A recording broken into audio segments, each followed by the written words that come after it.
பொருளாதார மந்தநிலை இந்த வார்த்தையை கேட்டாலே நம்ம எல்லாருக்கும் ஒரு விதமான பயம் வரும் இல்லையா? கண்ணு முன்னாடி ஸ்டாக் மார்க்கெட் சரிவு, வேலையில்லா திண்டாட்டம், நம்ம சேமிப்பெல்லாம் போயிடுமோங்கிற கவலை, இதெல்லாம் நிஜம்தான். ஆனா உலகத்திலே 4வது பெரிய பணக்காரரான வாரன் பஃபெட் என்ன சொல்றாரு தெரியுமா? அவர் இன்னும் நிறைய மந்த நிலைகளை பார்க்கணும்னு ஆசைப்படுறாராம். இது கேட்கவே ரொம்ப ஆச்சரியமா இருக்குல்ல. என்னது, உலகத்தோட தலை சிறந்த முதலீட்டாளர் ஒரு நெருக்கடியை விரும்புறாரா? ஏன் அப்படி? வாங்க, இந்த விசித்திரமான கேள்விக்குள்ள என்ன பதில் ஒளிஞ்சிருக்குன்னு நாம இப்ப பார்க்கலாம். ரொம்ப சிம்பிளா சொல்லணும்னா, ஒரு நாட்டோட பொருளாதாரம், அதாவது அதோட ஜிடிபி தொடர்ந்து 6 மாசத்துக்கு சரிஞ்சுக்கிட்டே இருந்தா அதுதான் மந்தநிலை. அப்போ என்ன ஆகும்? மக்கள் செலவு பண்றதை குறைப்பாங்க, கம்பெனிகளுக்கு வருமானம் கம்மியாகும். இது ஒரு தொடர் சங்கிலி மாதிரி போயிட்டே இருக்கும். இங்கதான் ஒரு முக்கியமான விஷயம் இருக்கு. ஒரே விஷயம்தான், ஆனா பாக்குற பார்வை தான் வேற. பல பேருக்கு இது ஒரு பெரிய அழிவு மாதிரி தெரியும். ஆனா கரெக்டா தயாரா இருக்கிறவங்களுக்கு மட்டும் இது ஒரு கோல்டன் ஆப்பர்ச்சுனிட்டி. அந்த மைண்ட் செட் எப்படி கொண்டு வரதுன்னு இப்ப பார்க்கலாம். சரி, நாம எந்த ஆக்ஷன் எடுக்கிறதுக்கு முன்னாடியும் நமக்கு ஒரு சரியான மனநிலை தேவை. அதுக்கு 3 பொன்னான விதிகள் இருக்கு. இந்த 3 ரூல்ஸையும் நல்லா ஞாபகம் வச்சுக்கோங்க. 1, மார்க்கெட் எப்போ ஏறும் எப்போ இறங்கும்னு யாராலையும் கரெக்டா சொல்ல முடியாது. சோ அதை ட்ரை பண்ணாதீங்க. 2, பதட்டப்படாதீங்க. பேனிக் ஆகுறது தான் உங்க முதல் எதிரி. 3, வரலாறு நமக்கு சொல்ற ஒரு பாடம், மார்க்கெட் எப்பவுமே மீண்டு வந்துரும். இந்த 3வது ரூல், இத நல்லா மனசுல பதிய வச்சுக்கோங்க, வேணும்னா எழுதி கூட வச்சுக்கோங்க. சரிவுகள் கண்டிப்பா வரும், ஆனா அது மாதிரி மீட்சியும் நிச்சயம். இது ரொம்ப ரொம்ப முக்கியம். சரி, இந்த விளையாட்டுக்கு நாம ரெடி ஆகுறது நெருக்கடி வரும்போதில்ல, எல்லாரும் சந்தோஷமா ஜாலியா இருக்கிற அந்த நல்ல காலத்துல தான் நாம தயாராகணும். பொருளாதாரம் நல்லா போயிட்டு இருக்கும்போது சாதாரண மக்கள் என்ன பண்ணுவாங்க? பேராசைப்பட்டு கடன் வாங்கி செலவு பண்ணுவாங்க. ஆனா ஒரு ஸ்மார்ட் இன்வெஸ்டர் என்ன பண்ணுவாரு? வரப்போற கஷ்ட காலத்துக்கு தயாரா இருப்பாரு, பணத்தை சேமிப்பாரு, அவரோட கிரெடிட் ஸ்கோரை நல்லா மெயின்டைன் பண்ணுவாரு. அப்போ நாம் எப்படி தயாரா இருக்கிறது? முதல்ல உங்க பணத்தை சேமிக்க ஆரம்பிங்க. முடிஞ்ச அளவுக்கு கடனை தவிர்த்துடுங்க. ஒரு நல்ல கிரெடிட் ஸ்கோரை மெயின்டைன் பண்ணுங்க. ஏன்னா மந்தநிலை வரும்போது வட்டி குறையும், அதை நாம பயன்படுத்திக்கணும். இப்போதான் நம்ம ஆயுதங்களை தீட்டி வைக்கிற நேரம். யோசிச்சு பாருங்க, உங்களை சுத்தி தங்கம் கொட்டி கிடக்குது, ஆனா அதை அழுறதுக்கு உங்ககிட்ட எந்த கருவியும் இல்ல. எவ்வளவு மோசமான நிலைமை! வாய்ப்பு வரும்போது நம்ம தயாரா இருக்கணுங்கிறதுக்கு இது ஒரு சூப்பர் உதாரணம். ஓகே, இப்ப நாம ஆக்ஷன்ல இறங்கலாம்.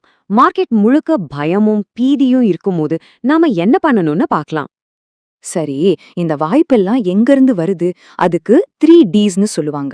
டிஃபால்ட்ஸ், அதாவது கடன் கட்ட முடியாம போறது. டிவோர்ஸ், விவாகரத்து. அப்புறம் கொஞ்சம் கஷ்டமான விஷயம்தான், டெத், அதாவது மரணம். இந்த மாதிரி கஷ்டமான சமயங்கள்ல தான் சொத்துக்கள் ரொம்ப மலிவான விலைக்கு கைமாறும். இதுதான் சந்தையோட ஒரு கசப்பான உண்மை. அப்படியா? சரி, இந்த மாதிரி மலிவான டீல்ஸ் எல்லாம் எங்க கிடைக்கும்? மந்த நிலையோட இந்த இருண்ட பக்கத்துல இருந்து நாம எப்படி லாபம் பாக்குறதுன்னு பார்க்கலாம் வாங்க. முதல்ல ரியல் எஸ்டேட். நாம பார்த்த அந்த 3Ds காரணமா மக்கள் அவங்க வீடுகளை அவசரமா விற்க வேண்டிய நிலைமைக்கு வருவாங்க. அதே நேரத்துல வீடு வாங்குறதுக்கு நிறைய பேர்கிட்ட பணம் இருக்காது. இதனால என்ன ஆகும்? வீட்டு விலை பயங்கரமா குறையும். இது வாங்குறவங்களுக்கு ஒரு ஜாக்பாட் மாதிரி. இன்வெஸ்ட்மெண்டோட அடிப்படை மந்திரமே இதுதான். மலிவா வாங்கு, விலை ஏறினதும் வித்துடு. ஆனா எல்லாரும் பயத்துல உறைஞ்சு போயிருக்கும்போது இத பண்றதுதான் ரொம்ப கஷ்டம். அதே சமயம் அப்போ பண்ணுனாதான் பெரிய லாபம் கிடைக்கும். இப்போ ஸ்டாக் மார்க்கெட் பக்கம் வருவோம். ஒரு மந்த நிலைய ஒரு பெரிய தீபாவளி தள்ளுபடி சேல் மாதிரி நினைச்சுக்கோங்க. எல்லாரும் பயத்துல பங்குகளை வித்துட்டு ஓடும்போது பெரிய பெரிய கம்பெனிகளோட பங்குகள் கூட ரொம்ப கம்மியான விலைக்கு கிடைக்கும். இந்த சார்ட்ட பாருங்களேன். 2008ல நடந்த நிதி நெருக்கடியோட முழு கதையும் இதுல இருக்கு. S&P 500 இண்டெக்ஸ் எவ்ளோ வேகமா கீழே விழுந்துச்சு, ஆனா அதுக்கப்புறம் எவ்ளோ பிரம்மாண்டமா மேல எழுந்துச்சுன்னு நீங்களே பாருங்க. இதுக்கு என்ன அர்த்தம் தெரியுமா? ஒருவேளை நீங்க 2008 நெருக்கடியோட அடிமட்டத்துல S&P 500ல இன்வெஸ்ட் பண்ணிருந்தீங்கன்னா உங்க பணம் 4 மடங்கு ஆயிருக்கும். 4 மடங்கு. இதுதான் அந்த கோல்டன் ஆப்பர்ச்சுனிட்டி. ஆனா மந்த நிலையில எல்லா பிசினஸும் அடி வாங்காது. சில பிசினஸ் இன்னும் சூப்பரா வளரும். எப்படி? மக்கள் காசை மிச்சப்படுத்த நினைப்பாங்க, அதனால வால்மார்ட் மாதிரி டிஸ்கவுண்ட் கடைகளுக்கு போவாங்க. கவலைய மறக்க படம் பாப்பாங்க, கேம்ஸ் விளையாடுவாங்க. இந்த மாதிரி மக்களோட அடிப்படை தேவைகளை பூர்த்தி செய்யற பிசினஸ் செழிப்பா இருக்கும். ஓகே, இப்ப நம்ம கடைசி கட்டத்துக்கு வந்துட்டோம். முதலீடு பண்ணதுக்கு அப்புறம் பொறுமைதான் நம்மளோட முக்கியமான ஆயுதம். நீங்க மலிவான விலையில சொத்துக்களையும் பங்குகளையும் வாங்கிட்டீங்க. இனிமே நீங்க செய்ய வேண்டியது ஒண்ணே ஒண்ணுதான், அமைதியா காத்திருக்கணும். பொருளாதாரம் கண்டிப்பா மீண்டு வரும், அது எப்பவுமே அப்படித்தான்.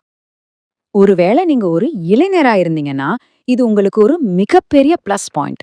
ஏன்னா சந்தையில நீண்ட காலத்துக்கு இருக்கலாம், கூட்டு வட்டியோட முழு பலனையும் அனுபவிக்கலாம். உங்களுக்கு டைம் இருக்கு. அடுத்த மந்தநிலை எப்போ வரும்னு நமக்கு தெரியாது. ஆனா ஒண்ணு மட்டும் நிச்சயம், அது கண்டிப்பா வரும். அப்போ கேள்வி எதுதான், அந்த தங்கத்தை அறுவடை செய்ய நீங்க தயாரா இருப்பீங்களா? உங்க எதிர்காலத்தை பத்தி யோசிக்க இதுதான் சரியான நேரம்.